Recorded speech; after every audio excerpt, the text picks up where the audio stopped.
Donc là, Didier Deschamps a peur de Lamine Yamal. C'est quoi cette déclaration qu'il vient de nous faire? Pour ceux qui seraient pas au courant, les amis, aujourd'hui, la liste des convoqués de l'équipe de France est sortie pour les demi-finales de Ligue des Champions face à l'Espagne. Et autant vous dire que vu la gueule de l'équipe de France, l'Espagne a intérêt à être prêt. Et Kylian Mbappé, mon ami, t'as plus aucune excuse pour battre Lamine Yamal cette fois-ci. Tu te rends compte que ça fait 5 rencontres qui te tabassent à chaque fois qu'il te voit. Avec cette attaque-là, comment c'est possible de perdre? Tous les joueurs qui sont là, les amis, réalisent une saison de taré. Kylian Mbappé, 41 buts marqués dans la saison. Il a un but du soulier d'or. Ousmane Dembélé, meilleur joueur et meilleur buteur de Ligue 1. Désiré Doué, meilleur jeune joueur de Ligue 1. Ryan Cherki, tout simplement le meilleur passeur de Ligue Europa. Et Michael Olise, c'est pareil, meilleur passeur de Bundesliga, voire même le meilleur joueur, j'ai envie de dire. Barcola et Marcus Thuram, finalistes de Ligue des Champions. Le Marcus Thuram que j'ai vu avec l'Inter, là, si c'est le même qu'on a avec l'équipe de France, c'est mort pour l'Espagne. Il va reconsoler Lamine Yamal une deuxième fois. Et d'ailleurs, en parlant de Lamine Yamal, voici ce que Didier Deschamps a dit en conférence de presse sur lui. Il dit: cette année, je n'ai pas vu une équipe qui a vraiment trouvé la solution face à lui. Il a une capacité d'élimination, que ça soit en rentrant sur son pied gauche ou en débordant aussi. Sur ces joueurs-là, il faut faire en sorte d'éliminer leur influence. Donc là, je sens que Lamine Yamal, pour cette demi-finale-là, il va pas respirer, il va être bouclé au max. Sauf que le problème avec lui, c'est que t'as beau le boucler, mais il trouve toujours une solution. On a vu avec Villarreal, hein. Ils ont mis 2 joueurs sur lui, ça n'a pas marché. L'Inter, pareil. Alors là, j'étais pas prêt. Nico Williams vient de faire une déclaration d'amour au Real Madrid. Moi qui pensais qu'il préférait Lamine Yamal, le FC Barcelone, tout ça, sauf que non. Déjà hier soir à minuit, le média Marca a sorti cette info. Le Real Madrid envisage sérieusement de recruter Nico Williams. Le joueur possède une clause libératoire fixée à 58 millions d'euros. Je rappelle que de base, après l'euro incroyable qu'il avait sorti avec Lamine Yamal, c'était le FC Barcelone qui était sur son dos. Finalement, ça s'était pas fait et on a tous pensé que c'était une question financière, sauf que non. Le journaliste a demandé à Laporta avant-hier pourquoi Nico Williams n'était pas venu au FC Barcelone et voici sa réponse. Il dit: j'ai demandé à Juan Laporta pourquoi le transfert de Nico Williams au Barça avait échoué. Le président m'a répondu que Nico Williams est un supporter du Real Madrid. Une révélation qui pourrait tout changer et effectivement ça pourrait tout changer. Regardez la suite. Toujours d'après le média Marca, en cas de l'arrivée de Nico Williams au Real Madrid, le départ de Rodrigo semblerait très probable. C'est là on va pas être d'accord. Donc là vous êtes en train de me dire qu'on va vendre Rodrigo pour recruter Nico Williams. Je sais pas ce que les gens ont vu en Nico Williams, mais pour moi Rodrigo le tabasse aller-retour. Respectez un peu Rodrigo. En plus de ça, avec toute la galère qu'on a rencontrée cette saison là, c'est un ailier gauche, vous allez encore recruter. On n'en a pas déjà assez dans le club. Bref, on continue. Nico Williams, dans une déclaration précédente, voici ce qu'il a dit par rapport à Kylian Mbappé. Il dit: Kylian Mbappé est le joueur avec qui je veux jouer. C'est un joueur fantastique. Je le suis depuis que je suis jeune, depuis ses années à Monaco, et j'adorais son style de jeu. On s'est trompé depuis le départ. Le gars, c'est un Madrilène dans l'âme, c'est pas un Barcelonais.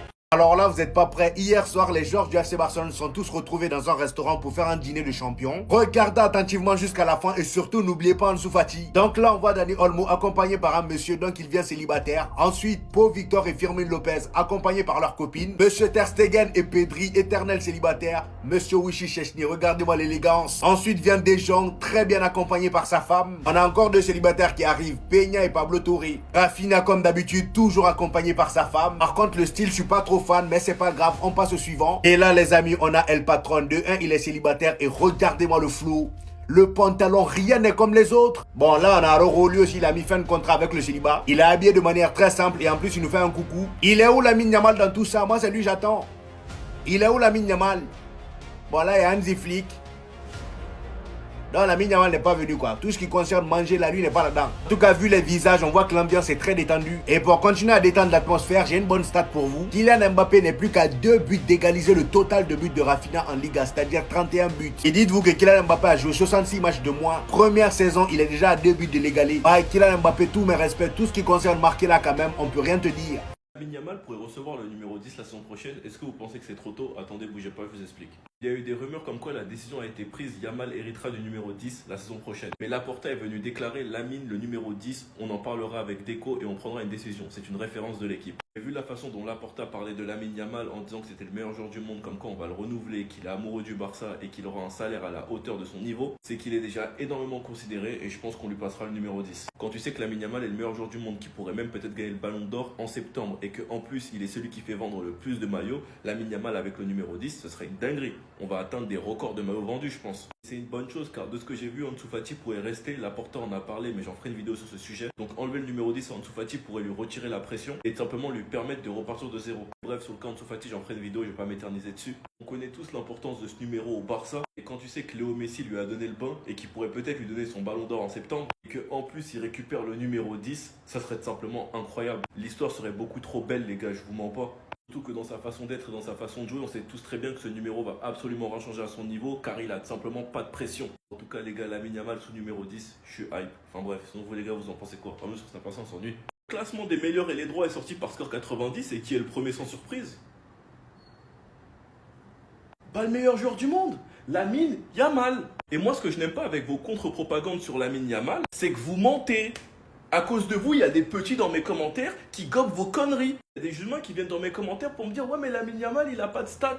Parce qu'ils écoutent les conneries que vous racontez sur cette application. Bon, on va demander à ChatGPT, il a 18 buts, 22 passes D. Plus en Ligue des Nations, 1 but, 1 passe D. Ça fait combien? Ça fait 19 buts, 23 passes D. Ce qui lui fait un total de 42 G1 en ayant gagné les 3 titres en Espagne et en sortant en demi-finale de Ligue des Champions. T'en as certains qui par pure haine viennent te dire mais il fait même pas une meilleure saison que Olysée. Et les gars, regardez-vous dans une glace. S'il vous plaît, regardez-vous dans une glace. 42 de GA en étant hyper bon dans le jeu, en étant le meilleur dribbleur d'Europe, en étant le meilleur passeur d'Europe. Dans l'une des meilleures équipes du monde, les gars, il vous faut quoi de plus? Vous avez tellement manipulé les enfants que dans mes commentaires, il y en a qui me disent « Ouais, mais sa saison, elle a commencé en mai. C'était le meilleur joueur du monde en septembre. Il est le meilleur joueur du monde depuis l'Euro. » Mais les Barcelonais, avant, vous parliez que de Rafinha et pas de Yamal. Lee a écrit quoi? Et regarde la date. Lee a écrit quoi? Et regarde la date. On a toujours parlé de Lamine, Rafinha et Pedri. Et si vous voulez la preuve, écrivez KB5 Yamal meilleur dans votre barre de recherche TikTok. Vous allez voir toutes mes vidéos sur Yamal.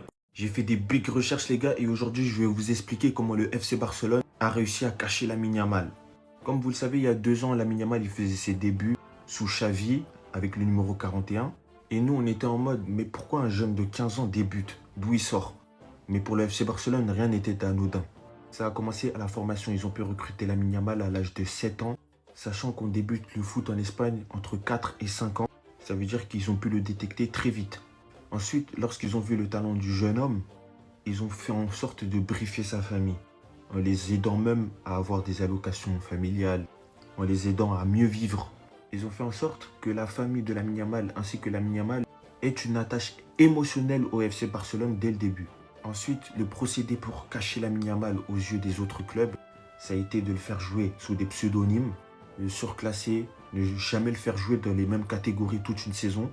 Et le dernier point très important, ne jamais faire jouer Lamine Yamal dans des compétitions médiatisées et regardées par d'autres clubs. Puis il a été intégré très vite à l'équipe première par Xavi à l'âge de 15 ans pour lui faire comprendre qu'il avait une place à gratter dans cette équipe, un avenir au sein du FC Barcelone. Et voilà comment on en est arrivé à ce moment précis. Et toi Maïdi, t'avais déjà entendu parler de Lamine Yamal avant qu'il débute? Commence pas à mentir à ces Jorginho. Allez, on s'attrape.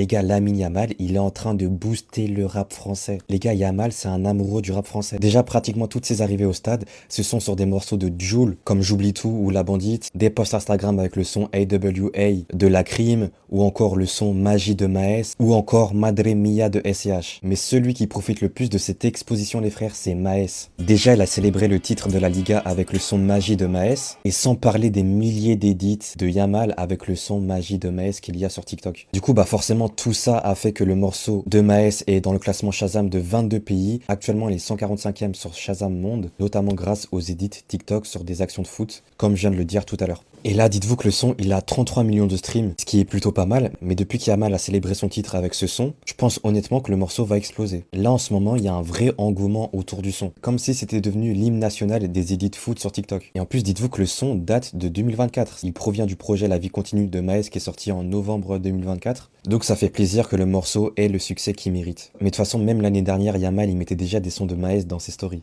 comme le son Interpol de Maes.